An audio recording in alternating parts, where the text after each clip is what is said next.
प्रणाम, नमस्कार। बहुत स्वागत है आपका उस कार्यक्रम में जिसका नाम है हे प्रभु आनंददाता। और इस आनंद के स्रोत से भरे हुए, एक प्रवाह से भरे हुए इस कार्यक्रम में आपका स्वागत। और अपनी रिएक्शंस, अपनी प्रतिक्रियाएं हमें भेजते रहिए।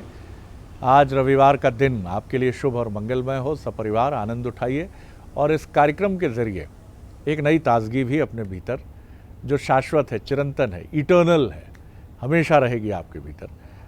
आज हम जिस विषय पर बात कर रहे हैं वो बहुत ही एक ऐसा विषय है जो ठिठकने पर खुद ही विवश कर देता है। विषय ये है कि आसक्ति यानी अटैचमेंट और विरक्ति यानी आसक्ति का उल्टा। जहाँ आपका बहुत आकर्षण है उसी को लेकर आकर्षण न होना। या हिंदी का एक शब्द अरुचि तो ठीक नहीं होगा, वो तो दूसरा शब्द हो जाएगा, लेकिन अंग्रेजी में देखें तो अटैचमेंट और डिटैचमेंट जैसा एक शब्द हमारे दिमाग में आता है। लेकिन इन दोनों में ही व्यक्ति क्या मोहपाश में बहुत गहरा जकड़ा रहता है। तो आप भी सोच रहे होंगे, मैं भी सोच रहा था कि आसक्ति यानी जहाँ आकर्षण है, गहरा आकर्षण का मोहपाश है, जहाँ बहुत गहरी हमारी चीज़ है कि ये चाहिए, ये मिलना चाहिए, ये होना चाहिए, वहाँ तो मोहपाश समझ में आता है। लेकिन जब आप कहते हैं विरक्ति, चाय से मुझे विरक्ति हो गई, तो क्या ये कहने के पीछे भी मोहपाश है? अक्सर इस तरह के फतवे, माफ़ कीजिएगा मैं फतवे शब्द बोल रहा हूँ, हम जारी करते रहते हैं। अब उस दर नहीं जाएंगे साहब, विरक्ति हो गई। आज से चाय नहीं पिएंगे साहब, विरक्ति हो गई। लेकिन इसके बाद भी कई ऐसे लोग हैं जिनको कोई बीमारी या किसी और अरुचि के कारण चाय से विरक्ति हो गई, वो अलग बात है। लेकिन चाय की गंध आते ही वो अपने भीतर की आसक्ति को बहुत गहराई से दबा कर रोकते हैं। नहीं साहब, विरक्ति होगी साहब, विरक्ति होगी, अब आप नहीं पीते साहब चाय। तो क्या विरक्ति के पीछे भी एक मोह है कि मैं संसार में त्यागी कहलाऊं, मैं कहीं इस धारा में बहता चलूं कि लोग कहें अरे साहब पहले 15-15 कप चाय पी जाते थे, अब एक दिन अचानक इन्होंने फतवा जारी किया, चाय से विरक्ति हो गई गुरु, चाय बंद, सिगरेट बंद। लेकिन आप सिगरेट की महक को महसूस कर रहे हैं जहाँ भी धुएं में आपको मिल रही है। और इसी तरह आसक्ति तो मोहपाश का नाम ही है। लेकिन कई लोग जो इन दोनों के बीच में झुंझलाहट की वजह से भी जुड़ जाते हैं कि यार ये इसके पीछे पागल हूँ, मैं इससे विरक्ति हो जाऊँ। तो वो सोचते तो हैं विरक्ति हो गई उनको, लेकिन क्या वाकई उनको विरक्ति होती है? ये बड़ा गूढ़ विषय भी है और इसको समझना भी बहुत ज़रूरी है कि आप आसक्ति और विरक्ति के बीच में कहीं ऐसे झूलते हुए व्यक्ति तो हो जाते हैं, कहीं नहीं हो रहे हैं कि जिसको न माया मिली न राम। तो इसी जैसा वो शेर कहता है कि खुशी दे तू मुझे या गमों की इंतहा कर दे, खुदा तू इस तरफ कर दे या कि मुकम्मल इस तरफ कर दे। तो आप तो कहीं भी नहीं हैं। इससे अच्छा तो आसक्त रहिए या विरक्त रहिए, आप दोनों के बीच में क्यों झूल रहे हैं? ये बड़ा सवाल है। आज चलेंगे हम इसी प्रश्न को लेकर विद्वान वक्ता, भगवत गीता के अध्येता, मानस मर्मज्ञ प्रोफेसर डॉक्टर सुरेंद्र बिहारी गोस्वामी जी के समक्ष। प्रणाम कर रहा हूँ सर। आज आप जब विश्लेषण प्रारंभ कर रहे थे तो मुझे लग रहा था कि आप कुछ बड़ी गहराई से अच्छा चिंतन निकाल कर ला ही रहे हैं जी। थोड़े लहराए आप शब्दों जी, में जी, जी। लेकिन आपने इतना सुंदर उसका उद्घार किया है। जी, जी। वो इतना बढ़िया कि वो अध्यात्म में एक नए स्वर लहरियों को जन्म दे रहा है। जी जी जी। आज की जो अपनी ये विमर्श है, आध्यात्मिक चर्चा है, ये निश्चित रूप से शुद्धशील और रसिक, जो अध्यात्म के रसिक हैं, उनको एक नया स्वरूप और अर्थ समझने के लिए देगा। दो अर्थ हैं, आपके 3 शब्द में यथावत ले लेता हूँ। आसक्ति ले लेता हूँ और विरक्ति ले लेता हूँ, और उसके बीच के बंधन को मोहपाश भी बड़ा सुंदर शब्द है। मोहपाश का में जो पाश है वही माया है जी। यानी इसमें मोहपाश जहाँ भी हो वो प्रतिलोम अर्थ उत्पन्न कर देता है। ध्यान रखिए, आसक्ति जिसमें विरक्ति समाहित हो और विरक्ति जिसमें आसक्ति समाहित हो, ये मोहपाश ही ऐसा प्रतिलोमता की स्थिति कर सकता है। हम सबसे पहले इसकी व्याख्या यथार्थ जीवन में, आपके सामान्य जीवन में करना सबसे पहले पसंद करेंगे। हमारे यहाँ 4 आश्रम हैं शरद जी।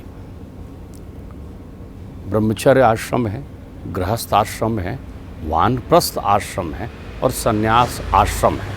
हम बोल तो देते हैं लेकिन हमको इनको बोलते समय ऐसा दिखता है, एक ब्रह्मचारी दिख जाता है, एक गृहस्थ दिख जाता है, एक सन्यासी दिख जाता है, एक बैरागी दिख जाता है, लेकिन इसके मूल नाम को हम छोड़ देते हैं, वो है आश्रम। आश्रम का अर्थ है ठहराव, ठहराव। शिशु, बालक, किशोर, युवा। शिशु अपनी अवस्था कैसे बन रही है, शिशु, बालक, किशोर, युवा, और आई जवानी, युवा हुआ, और प्रौढ़त प्रौढ़त बुढ़ा गया, पर छूटी ना झूठी माया। फिर छूटता नहीं है, जीवन का क्रम इस रूप में चलते रहता है। आसक्ति की अकथ कहानी है प्रक्रिया में। आप देखिए, एक व्यक्ति जो घर में, इसे हम, आप ध्यान रखिएगा, आश्रम की शैली में मैं आपसे बात करूंगा ताकि ये लोक हित के लिए काम का हो, क्योंकि आपकी वो बात भी अच्छी लगी, माया मिली न राम। ये मोह पास का कंक्लूड यही है, लेकिन इसे आपने को समझने की आवश्यकता है।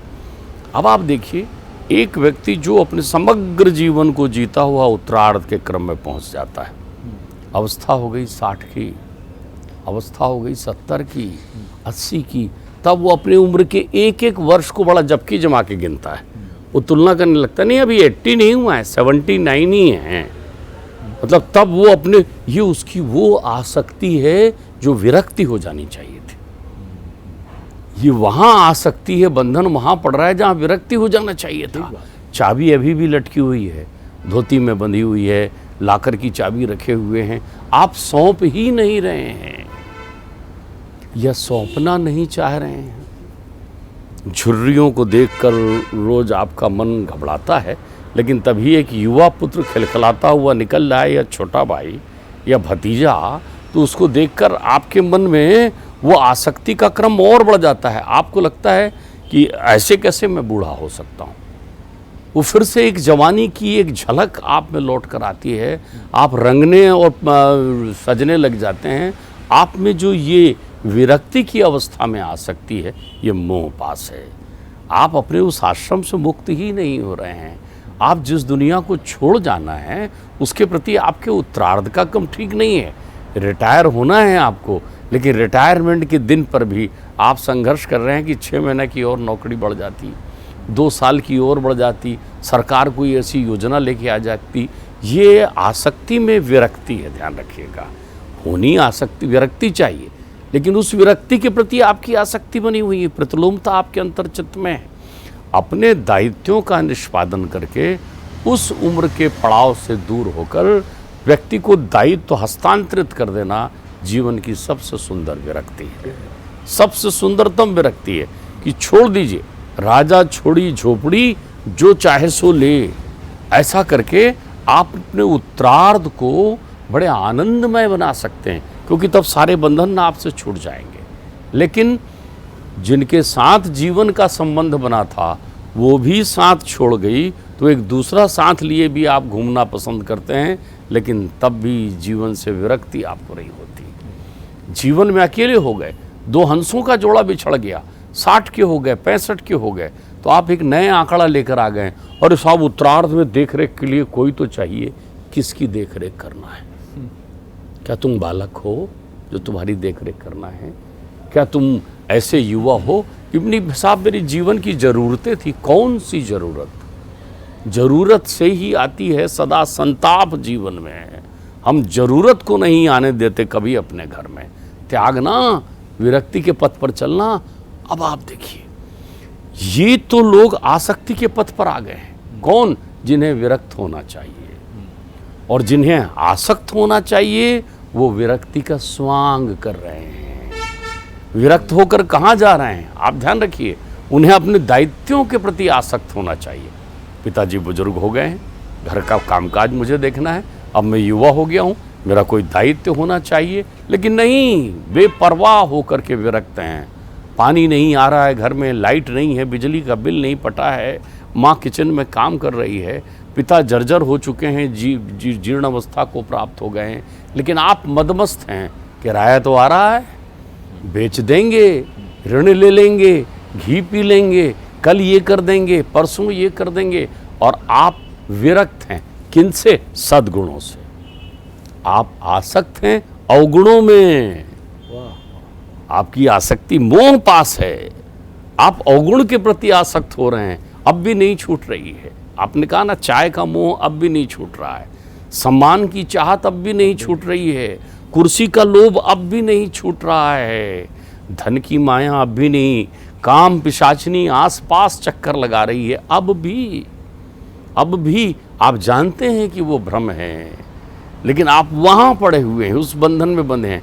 और ये अवगुणों में आपकी आसक्ति जैसे जैसे वृद्धावस्था बनती है, जैसे जैसे उम्र का सोपान चलता है, उसी को कहते हैं ये माया ठगनी नाच नचाती है।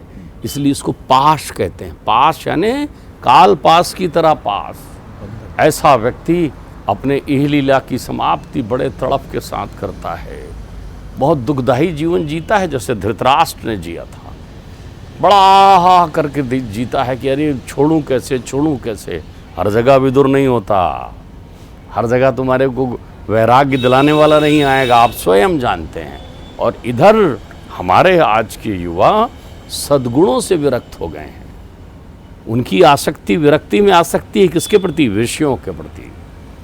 वो अपने जीवन के वो पल, जिस जीवन में आप ध्यान रखिएगा, जिसके जीवन में पुरुषार्थ होता है, महज ये कहानियों में नहीं है, आपके परिवार में हुआ है कि 12-15 वर्ष के पिताजी धन कमाने लगे थे।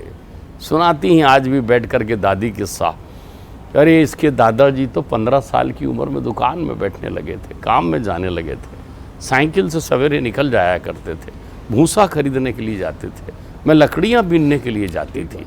ये है जवानी का वो पन, ये है युवा का वो पन, ये है गृहस्थ जीवन का वो पन, जब रोटी, कपड़ा और मकान जीवन की उस अनिवार्यता में शामिल है जिसे आप उड़ाते बैठे हैं। आप विरक्ति के भाव में, इतने विरक्ति के भाव में आ गए हैं, आप तो ऐसे बैरागी बन गए हैं सद्गुणों के प्रति कि घर में कोई आपको टोकता भी नहीं। शरद जी, किसी की हिम्मत नहीं है, कोई कह दे आपको सवेरे ये 12 बजे तक सो रहा है, उठो, वो कहेगा क्यों, उठ के क्या कर लूँ, कौन सा ऐसा काम है मेरे जो कर लूँ, पिताजी तो हैं, नौकर तो हैं, तुम तो हो, बहन तो है, मतलब आप राजा धीराज परम वैराग्यवान, संसार के किसी कर्मों से विरक्त। ये आपकी आसक्ति है जीवन की, किसके प्रति?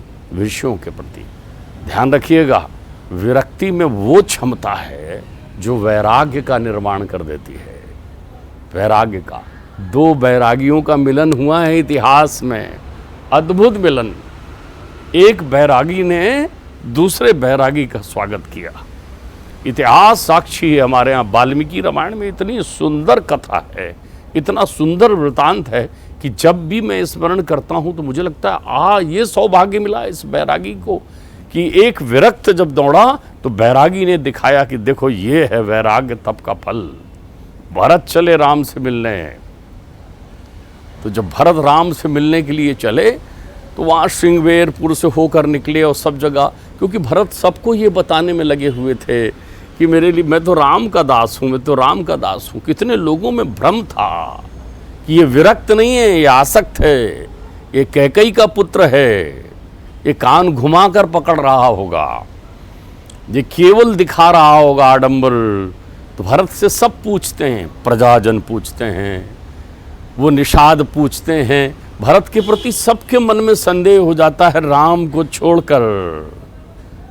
छोड़कर वो लक्ष्मण कहते हैं कि मैं आज नाश करके रख दूंगा। वो अपने आप को प्रमाणित करने, वो कहते हैं मेरा इतना ही दोष है कि कैकेयी मेरी माँ है, इतना ही दोष है। गंगा को पार करते हैं, गंगा से भी कहते हैं कि जन्म जन्म रति राम पद। अब वो पहुँचते हैं प्रयागराज।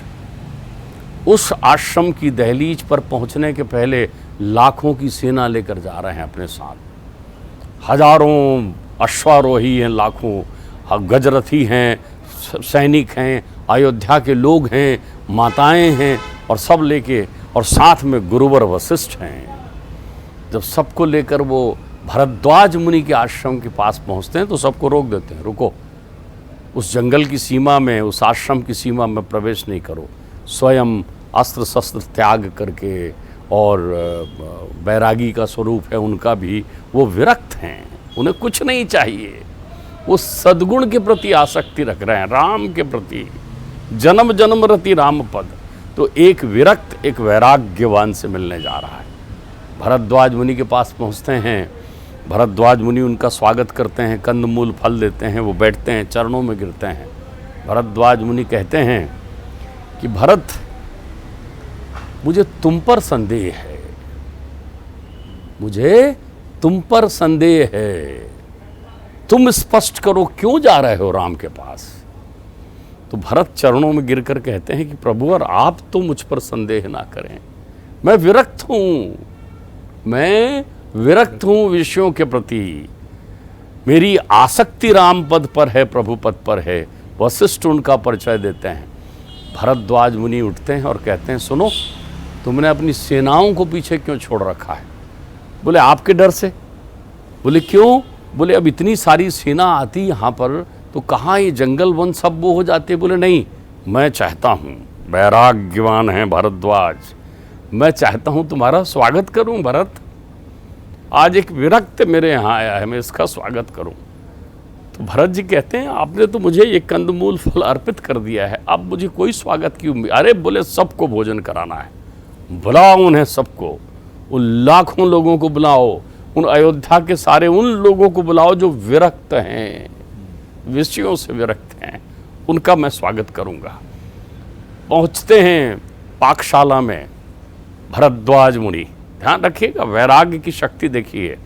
वो कहते हैं, इंद्र दिक्पालों के साथ आओ, रिद्धि सिद्धि प्रकट हो, विश्वकर्मा आओ, सारी नदियां चली आओ, अन्नपूर्णा आओ, आज मुझे बैरागी विरक्त भरत का स्वागत करना है, भोजन कराना है।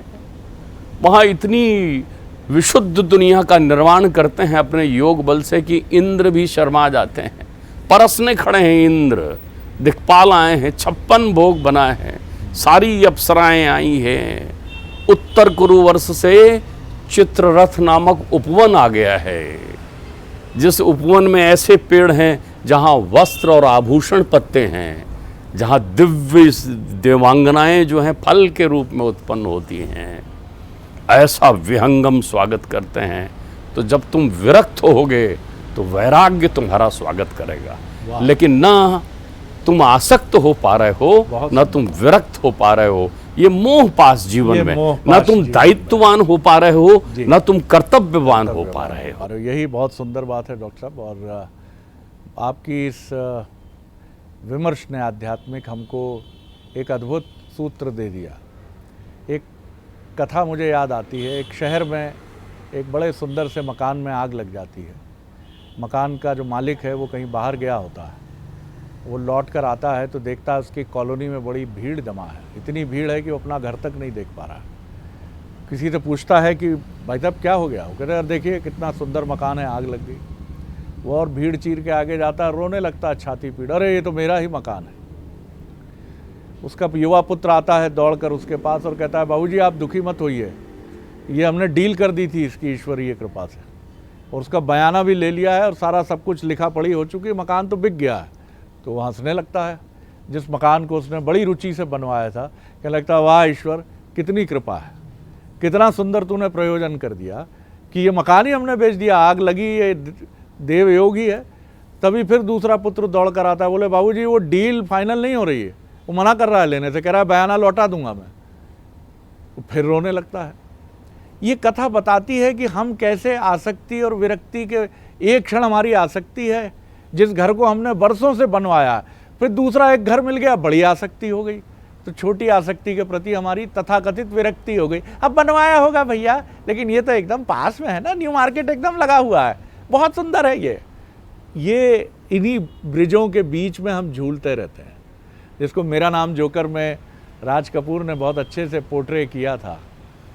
फिल्म में जब उनकी जो अभिनेत्री उनके साथ रहती हैं पद्मिनी, वो एक कुत्ता जो उनका बड़ा साथी रहता है, और जब वो कहती हैं कि वो कुत्ते को नगर निगम वाले पकड़ ले गए, राज कपूर कहते हैं कहाँ गया वो? कहती वो तो गया, तब उसकी ज़रूरत नहीं है, अब हमें उसकी क्या ज़रूरत है? जिससे बहुत आसक्ति है उसी से विरक्ति हो जाती, नहीं नहीं ये भी आसक्ति है, अब उसकी क्या ज़रूरत है? बाबूजी की क्या ज़रूरत है? बूढ़े हो गए, अब तो ये ईश्वर इनको उठा ले, ये बहुत अच्छा है। क्या ये विरक्ति है सर? ये विरक्ति है क्या कि मेरा प्रियजन अस्पताल में है? कोई भी हो सकता है, अब इतना पैसा खर्च कर चुके कि आप कह रहे हो चला जाइए, ये विरक्ति है? तो प्रभु बचाए ऐसी विरक्ति से। इसके बीच में जो विरक्ति है वो है भरत की, जिस पर सब संदेह कर रहे हैं। लेकिन सबसे सुखी व्यक्ति हैं भरत। आप कार खरीद रहे हैं, लेकिन एक विरक्ति बोध भी है कि एक दिन ये बूढ़ी होगी, 14 साल बाद ये स्क्रैप में जाएगी, ये घर टूटेगा, इसकी भी एक उम्र है मेरी तरह। ये भाव अगर नहीं है तो जीवन भर मोह में फंसकर घसीटे जाएंगे हम। मुक्त होने की तरफ बढ़ना ही होगा। सर, बड़ा आनंद आया। अगले एपिसोड में एक और विषय लेकर उपस्थित होंगे। प्रणाम।